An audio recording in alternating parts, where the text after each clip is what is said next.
दोस्तों नमस्कार। कानूनी बात बताने वाले मेरे YouTube चैनल में आपका स्वागत है। आज का विषय वरिष्ठ नागरिक, उनका अधिकार क्या है, खास करके कानूनी अधिकार क्या।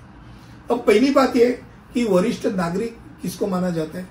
जिनकी उम्र 60 साल के ऊपर है, यानी अधिक आयु के जो व्यक्ति है उनको राज्य सरकार वरिष्ठ नागरिक मानते हैं और उनको वरिष्ठ नागरिक का कार्ड जारी कर देते हैं। उनको जाना पड़ता है और वरिष्ठ नागरिक का कार्ड दिया जाता है। अब वरिष्ठ नागरिकों को शिक्षा हो या कार्य हो या सार्वजनिक सहायता का अधिकार होता है।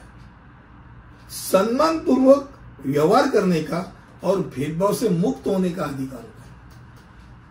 खास करके वरिष्ठ नागरिकों का 5 सिद्धांतों के अधिकार उसमें शामिल होते हैं। उनमें उनकी स्वतंत्रता, भागीदारी, देखभाल, आत्मपूर्ति और गरिमा का अधिकार शामिल है। एक वरिष्ठ नागरिक किसी भी पुलिस को सहायता के लिए रात अपराध फोन कर सकते हैं।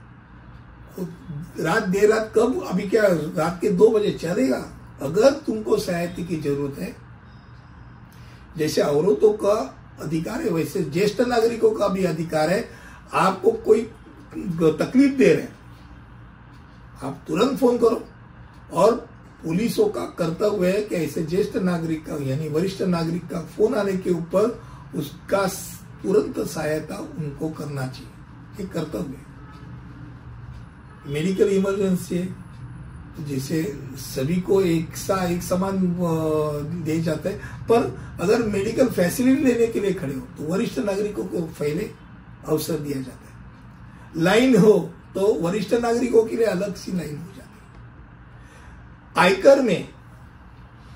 आयकर अधिनियम द्वारा 88B, 88D और 88DDB के तहत बुजुर्ग व्यक्ति को लिए आयकर में छूट दी गई। इतने नहीं, क्रिमिनल प्रोसीजर कोड अगर देखा जाए, क्रिमिनल प्रोसीजर कोड 1973, अभी नया कानून आया है, फिर भी 1973 हम क्रिमिनल प्रोसीजर कोड की बात करेंगे तो दंड प्रक्रिया संहिता के धारा 125 के अनुसार अगर माता पिता को जरूरत है, उनके पास पर्याप्त साधन नहीं है और उनके लड़के या लड़कियां जो है वो उनकी देखभाल नहीं कर रहे, तो वो उनसे मेंटेनेंस मांग सकते, भरण पोषण मांग सकते, वो उनका अधिकार।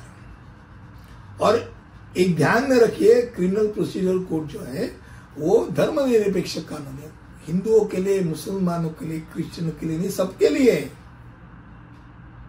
और इतना ही नहीं, खाली सिर्फ लड़के के ऊपर ही नहीं, लड़की के ऊपर भी वो मांग कर सकते हैं। विवाहित लड़की हो उसके ऊपर मांग कर सके, भाई तुमको मैंने जन्म दिया है, तुमको पाला पोसा है, अब तुमको पालन पोषण करने का कर्तव्य है। माता पिता और वरिष्ठ नागरिक के भरण पोषण एवं कल्याण विधेयक 2007 के तहत एक महत्वपूर्ण बदल किया गया। वो ऐसा है, बुनियादी बदल है। अगर वरिष्ठ नागरिक ने अपने आयु में अपनी संपत्ति को हस्तांतरित किया और शर्त के अधीन रिश्तेदार जो है उसने वरिष्ठ नागरिक को बुनियादी सुविधा दी नहीं, भौतिक जरूरतें प्रदान नहीं की है, तो खंड 23(1) के तहत वो वरिष्ठ नागरिक चाहे तो संपत्ति के उक्त हस्तांतरण को ट्रिब्यूनल द्वारा शून्य घोषित कर सकता है, रिवर्स कर सकता है। यानी नट सम्राट में प्रॉपर्टी दी गई, लड़का लड़की नहीं देख रहे, वो चिल्ला रहे हैं, ऐसी चीज नहीं आएगी।